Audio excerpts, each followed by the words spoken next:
The door was never locked, not once in 27 years, but no one knocked. No one opened it, and no one passed by. Unless you counted the wind that blew dust over the porch and leaned against the boards like an old memory trying to speak. The kind of wind that knew the creak in the hinges better than any neighbor ever had. The man who lived behind that door did not keep a calendar or a clock or even a mirror because days did not come and go. They simply stretched, like a shadow that forgets it ever belonged to a figure. The old man's boots stayed near the corner, scuffed and silent, unmoved since the season when the river dried and the birds forgot to return. And he didn't mind because there was a rhythm in stillness, a pattern in the quiet that nobody taught him but the mountains themselves. And every morning, without fail, he would sit beside the window that faced nothing in particular, just dust, a few rocks, and sometimes the vague outline of a mule deer that wandered too close, drinking from the same tin cup, chipped on one edge, warm with boiled rainwater or bitter black coffee, depending on whether he remembered to light the stove. And even when the wind turned violent, slamming its weight against the frame, he would not look up, because he already knew it wasn't anyone. Not a soul, just the desert reminding him that the world still turned even when a man stops turning. With it, times at night, when the silence deepened into something heavier than sleep, he would trace the grain in the wooden floorboards with his bare feet and whisper the names of people who hadn't spoken to him in decades, not out of longing, but ceremony, as if their syllables still needed breathing every once in a while, like dusty books that collapse if never opened. And yet the strangest part wasn't the isolation, but how normal it had become, how the absence of voices felt like a natural element like the sky, or the sand, or the slow creak of the rocking chair that nobody pushed, yet always moved, gently, in rhythm with something ancient and invisible. He once carved the date of his last visitor into the inside of a cabinet door, August 3rd, year unknown, and each time he opened it, the numbers looked both familiar and impossible, like finding your own name on a grave you forgot existed. There was no resentment in him, no bitterness or hope, only the steady quiet of someone who had not spoken in so long that his voice had become something internal, like breath or heartbeat or wind through dry grass. And yet, on a morning much like all others, when the dust lay soft and the sky hadn't yet decided what kind of day it would become, he felt something different, not heard, but felt a pressure in the air, a tightness in the boards beneath his feet, and before he could place it, a breeze pushed the front door just slightly. And for the first time in a long while, the creak didn't sound lonely, it sounded expectant. Take a moment to tell us where in the world are you watching from, and what time is it on your side of the night. Your quiet company across the map means more than you know. And if this story brings you comfort, consider subscribing and leaving a like. It helps us bring more gentle history to those who need it most. The plate was never washed with care, never filled with fresh meals or touched by grateful hands. But it was always there, resting on the table like a ghost of hospitality, untouched yet ready, as if waiting for someone whose shadow still lingered in the corners of the room. Someone whose voice had once echoed down the hall and whose laughter might still cling to the rafters if the wind blew just right. The old man didn't eat at that plate. Not really. His meals were taken standing, leaning against the sink, a half spoon of beans, a slice of hard bread. A memory, more than a meal, but that plate remained set day after day, with a fork that rusted at the edges and a tin cup that hadn't seen fresh coffee in years. And though he never said her name, the place was hers. The shape of her stillness imprinted in the wood of the chair, in the scuff mark beneath where her boots used to tap, in the way the table leaned ever so slightly to that side now. Sometimes he'd place a single dry flower beside the plate, a thing picked from nowhere, colorless and cracking, and he'd sit opposite it, not to speak, but to remember how it felt when two people shared silence without loneliness. In winter, when the cold crept through the seams of the walls, he'd wrap the room in quilts and still leave that plate exposed, untouched by the warmth of the stove. And in summer, when dust layered everything, he'd wipe only that corner of the table, leaving the rest buried in time. It was not grief that fed this ritual, but duty, a soft, private promise, never spoken aloud, to keep her place until it was no longer needed. And even then, he imagined he would leave the plate a little longer, just in case, because some absences don't grow easier with time, only quieter, more familiar, like a pain that no longer stings but still bends the spine. Once, years ago, a passing merchant had stopped for water and noticed the second plate, the second chair, the arrangement that didn't match a man who claimed to live alone, and he asked about it. Casually, almost carelessly, and the old man had simply looked at him, eyes unreadable, and said, "She's not gone, just quiet." Before handing him the water and watching him disappear down the path without looking back. No other visitors came after that, not because of fear or warning, but because the house itself had grown inward.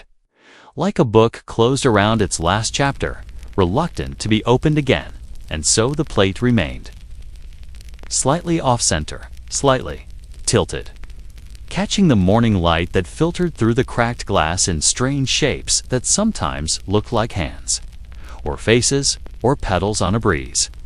And on some evenings, just before the sun slipped behind the hills and turned everything to a golden hush, the old man would rest his hand on the edge of that plate, gently, as if testing whether it was still real, whether memory could still take a shape, and then he'd nod once to himself, quietly, and walk back to the window, where dust danced in the light like old stories rising to stretch their limbs. The smoke came thin and silver, curling in the pale morning air like an old secret uncoiling after years of silence.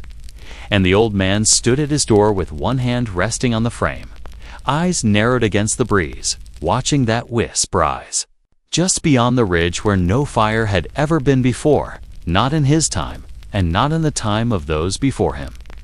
It was not the smoke of hunger or comfort, not the kind that smells of stew or bread, but the dry, hollow kind that speaks of ritual, of signal, of something ancient being stirred awake beneath the crust of the earth. And as he stepped down onto the packed earth, boots pressing into ground that had only ever known his weight, he felt the memory of something stir in his bones.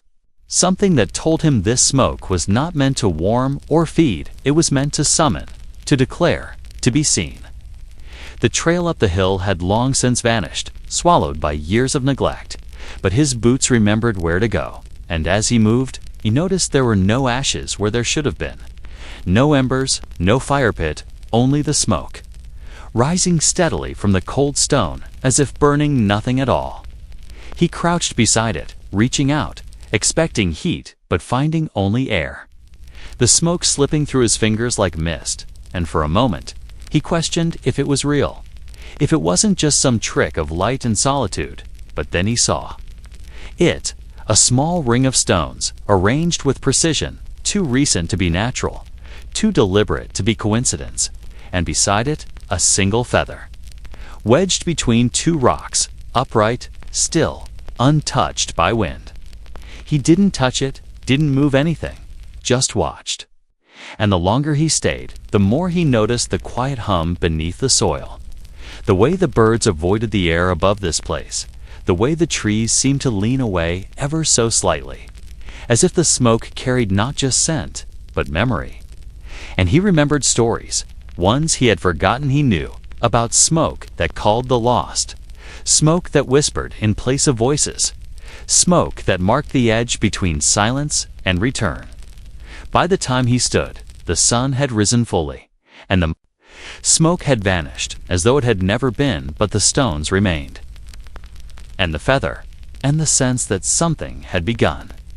He turned back toward the house slowly, and though the door still creaked the same and the floor still groaned beneath his steps, everything felt slightly off-center, like the world had tilted by a degree, and he realized that after 20 years of sameness, something had changed, not loud, not fast, but real, and the old man, who had lived half his life by not reacting, felt a stillness deeper than solitude take hold. The kind of stillness that only comes when the past stops being past and starts walking again. For over 20 years, the hills beyond the cabin had been nothing more than folded silence, creased in rock and sagebrush, occasionally stirred by the wind, but never disrupted by sound. The old man knew them as a painting, a backdrop to distant, for memory and too still for expectation. Morning after morning, he stepped outside with his coffee, wrapped in the same coat that had lost its buttons long ago, and looked up toward that slope, not in hope, not in fear, but with the same weary gaze a man gives to the horizon he stopped chasing. The soil around his boots held no print but his. The birds made noise for no one, and if anything moved, it did so beneath the earth, hidden and slow. Until that morning, he noticed the rhythm first, a faint interruption in the song of the wind, too patterned to be natural. It wasn't thunder, but something deliberate, soft, but unyielding, like someone pacing with hesitation. He didn't move at first. He stood there on the porch, eyes narrowed into the wind, unsure if it was his ears or the land playing tricks. But then, dust lifted in the distance, not with the laziness of a breeze, but with the startled urgency of feet touching ground that had forgotten travelers. He took one step down the creaking stairs of his porch. The morning was unusually still, the kind of stillness that listens, and now, so did he. His ears were chasing echoes too light to belong to a wagon, too scattered to be one man. No voices, just footsteps, measured, careful. From the hill, he hadn't heard footsteps in years, not real ones. Sometimes at night, the wind made sounds on the roof that fooled his sleep into remembering others. But now, these were not memories. The crunch of stone under weight, the shuffle of descent. The occasional pause, each note was placed like a finger on a piano key. The hill was still empty to his eye, but his body felt them. That old familiar tension in his chest returned the one he thought he'd buried with his youth. His cabin, built to face no one, now felt watched. He stepped back inside, but didn't close the door. That would admit fear. He wasn't afraid, but he wasn't ready either. On the shelf above the hearth sat a pair of binoculars he hadn't used in more years than he could count. He dusted them off with the sleeve of his coat and raised them slowly to his eyes. And there they were, figures small against the morning sky, descending in no rush, but with certainty. He counted 5, then 8, then more. None of them ran. None of them spoke, just walking, as if the hill itself had released them like a secret finally grown too heavy to carry. He lowered the binoculars and sat at the edge of his bed, where the springs creaked louder than the noise outside. He didn't know what they wanted. Knew they came with reason. For 20 years, he'd lived with silence like a trusted neighbor. Now, it brought company, and the footsteps kept coming. He stood in the kitchen, the air inside still bearing the chill of dawn. While outside, the sun hesitated just below the horizon, casting a blue that was neither night nor morning. His hands moved with the steadiness of repetition, not urgency. Lifting the tin coffee pot, filling it with yesterday's well water, placing it on the iron stove, striking a match not once but twice until the flame caught. The old man didn't look out the window. He didn't reach for the rifle that stood quietly behind the door, its barrel catching the weak light like a whisper. Instead, he reached for the dented tin cup that had always been his favorite, not because of its shape or weight, but because it had survived more mornings than any guest ever had. He set it on the wooden table, chipped at the corners, worn soft by the elbows of a man who had spoken aloud to no one for nearly 2 decades. The footsteps were still coming. He was sure of that now. They moved slowly, deliberately, like the way he used to walk fence lines with a younger back and stronger knees. He could hear the rhythm of arrival, the kind that didn't rush, but didn't turn back either. The kind that didn't ask permission. Yet, he didn't rush. He measured the grounds from a small canvas sack, pouring them into the pot without shaking hands. Even now, with dust rising beyond the ridge and the air thick with the scent of something new, he moved as if all things were as they had always been. Calm, still, alone. He could have reached for the gun. He knew that. Knew it, like he knew the boards that creaked in the hall, like he knew which knot in the wall held a crack from that storm 10 winters ago. But he didn't, because something in him understood, maybe not with logic, but with a deeper, older knowing that whoever was coming, they already knew he was watching.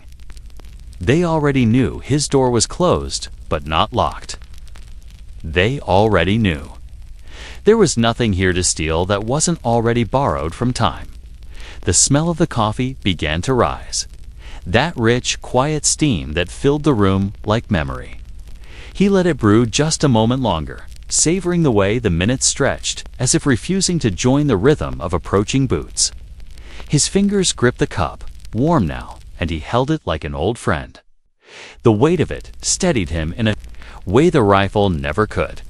He finally stepped onto the porch, cup in hand, not to confront, but to witness.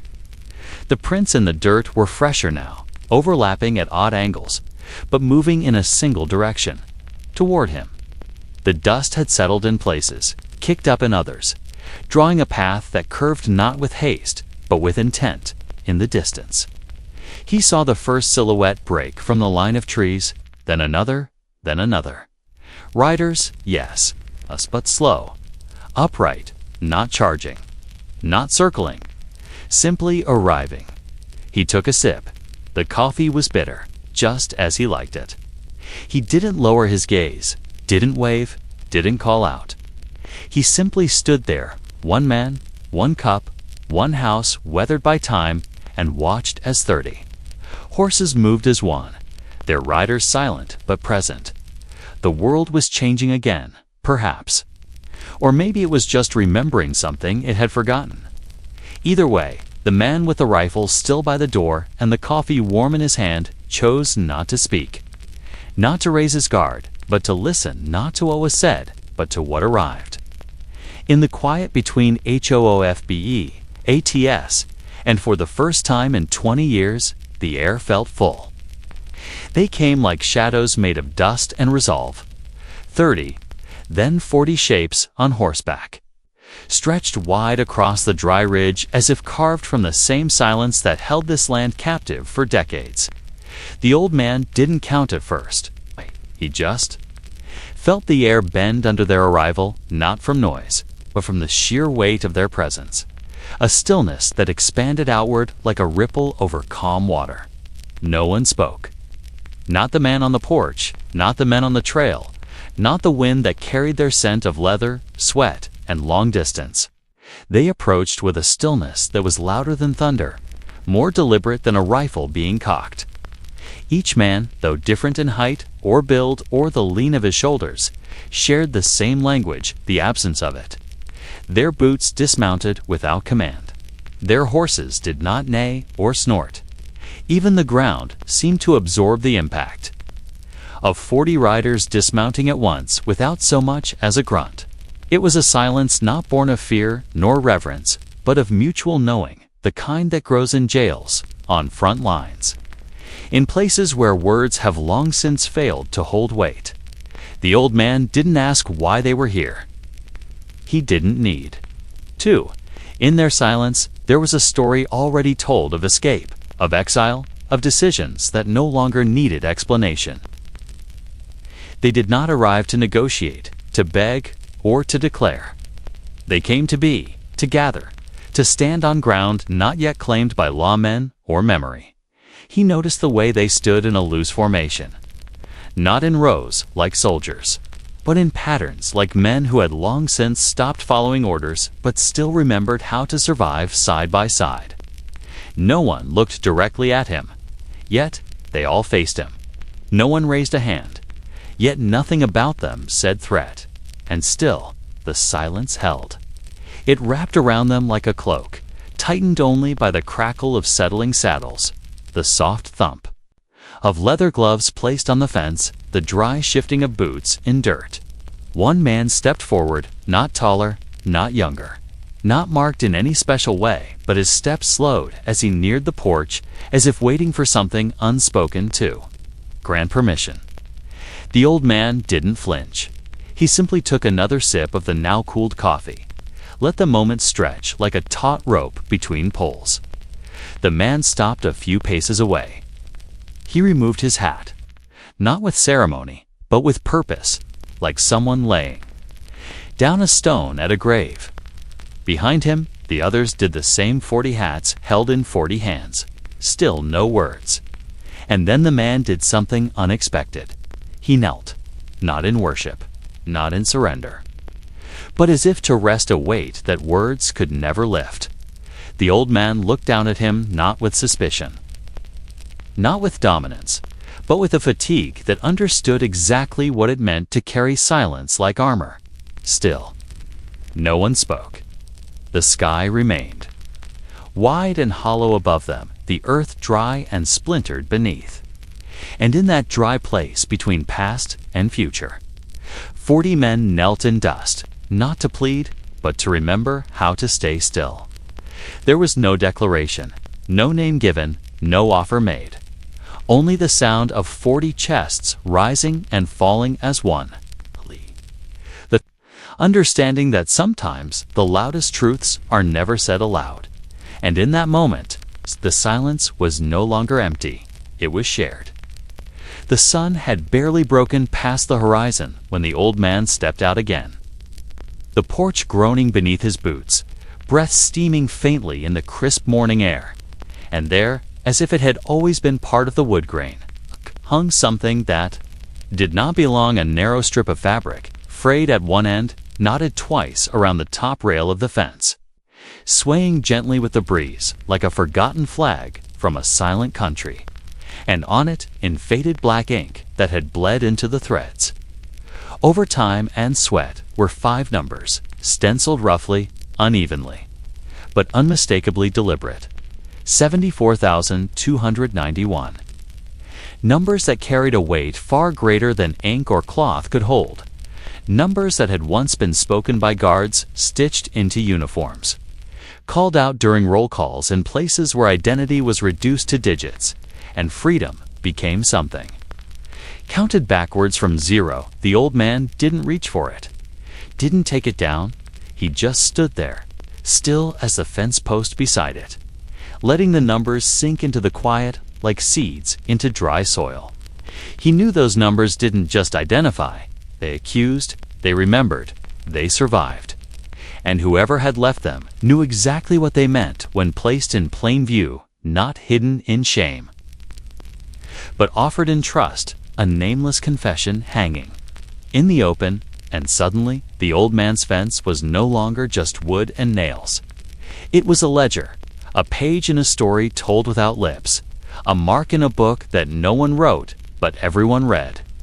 And his land, long guarded by solitude and silence, had become a confessional for 40 men who had once been told they were only numbers. To leave something behind that wasn't fear or violence, but a piece of what was done to them, a signature written in thread and survival. Without breaking the silence they'd carried like breath through every dry canyon and prison wall, the wind tugged at the fabric like a whisper trying to pull it away. But the knot held, stubborn, humble, strong, and the old man simply nodded. Not in approval, not in sadness, but in understanding. As though he too had once left something behind on a fence, or wished he had. He did not speak, did not glance toward the hills where the others waited. He just looked at the number until it blurred with the rising heat of the morning. And when he finally turned back to the house, the fabric remained, fluttering quietly in the breeze. Symbol not of ownership, but of presence, of saying we were here without opening a single mouth. Before the first tent was raised, before a single boot pressed down to flatten the scrub, before the hiss of water in the kettle or the creak of rope drawn tight. The air between the old man and the men on the ridge filled with something heavier than sound, older than speech, and more binding than any law, a language made of glances, of stillness, of breath paused between blinks.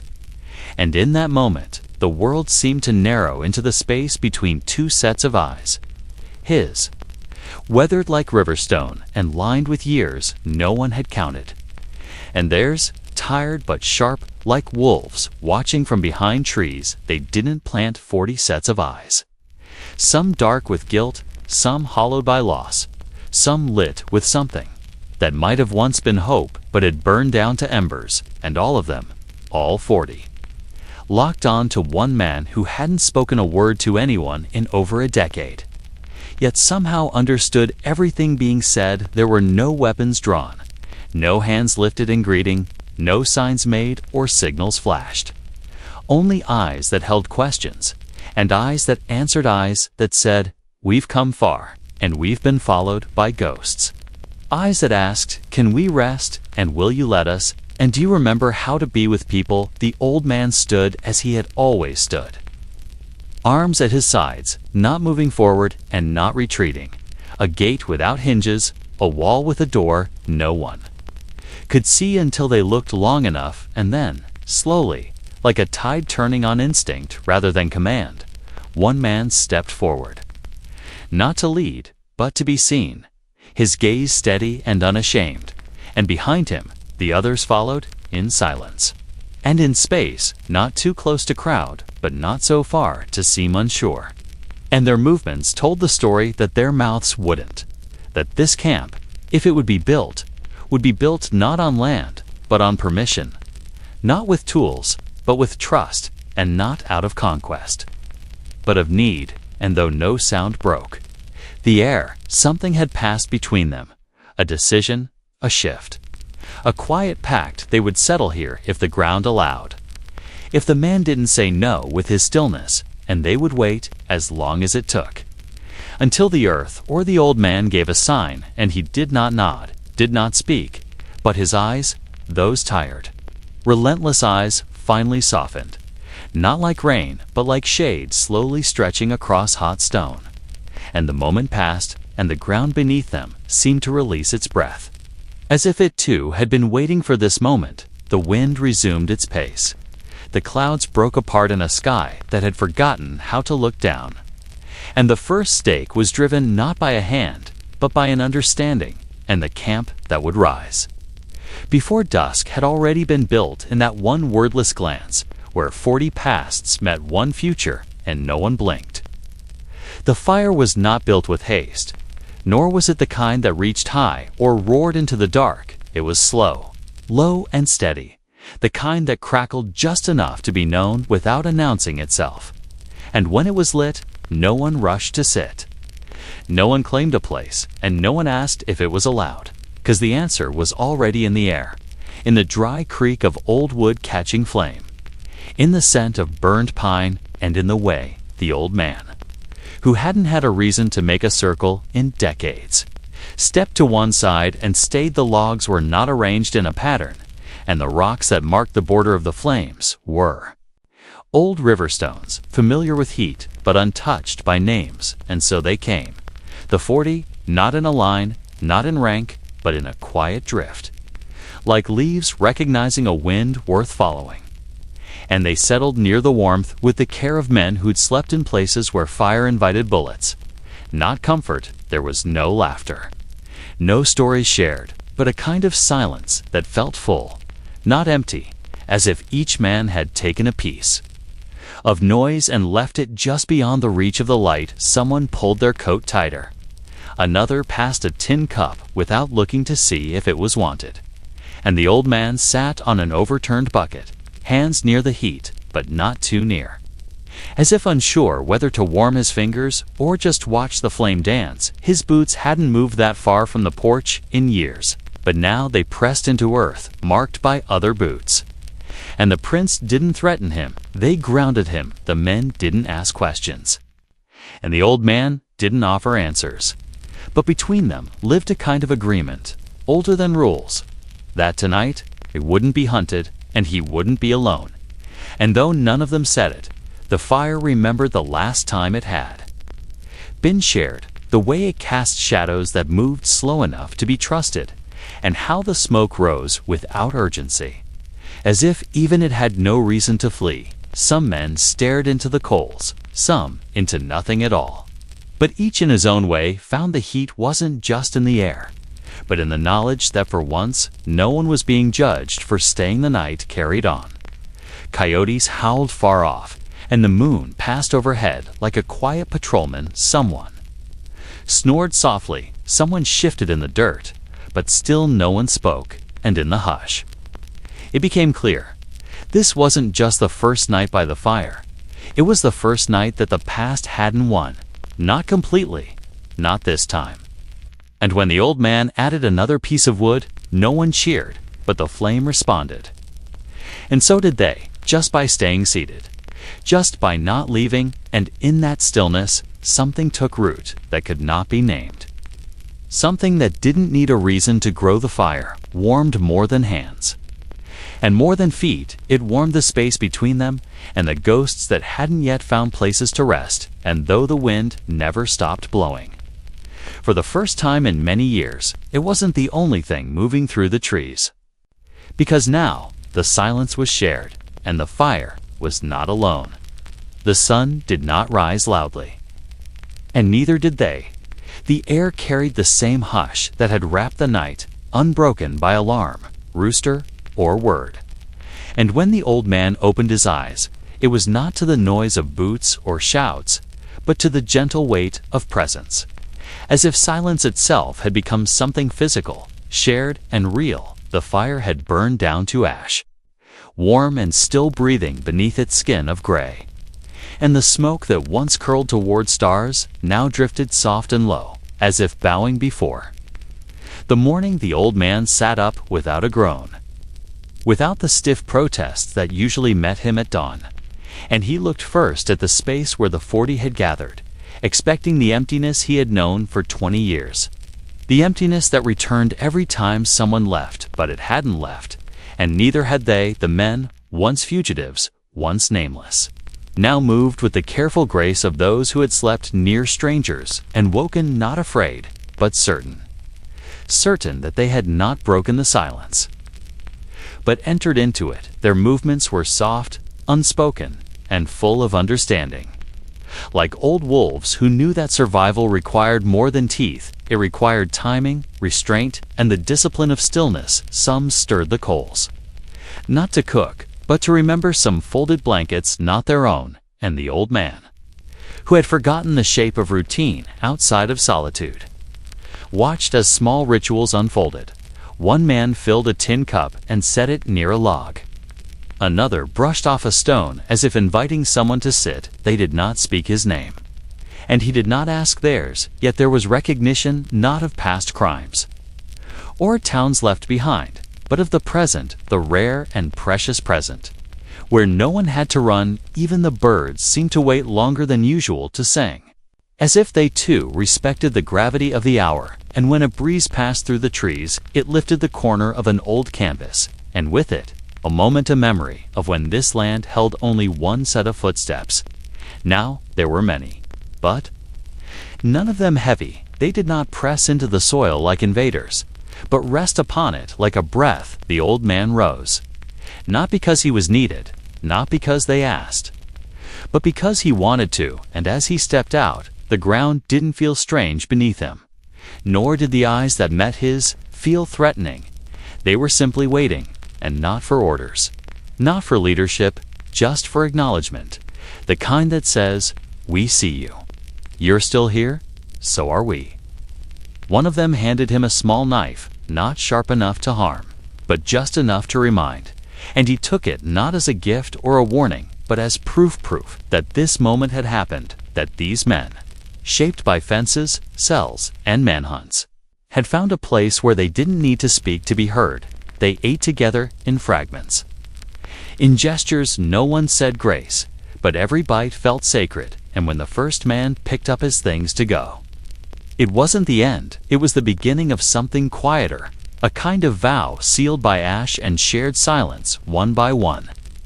They moved, not away, but aside, not scattering, but spreading. The old man watched them drift out like mist that leaves no footprints, just the memory of moisture, and he remained.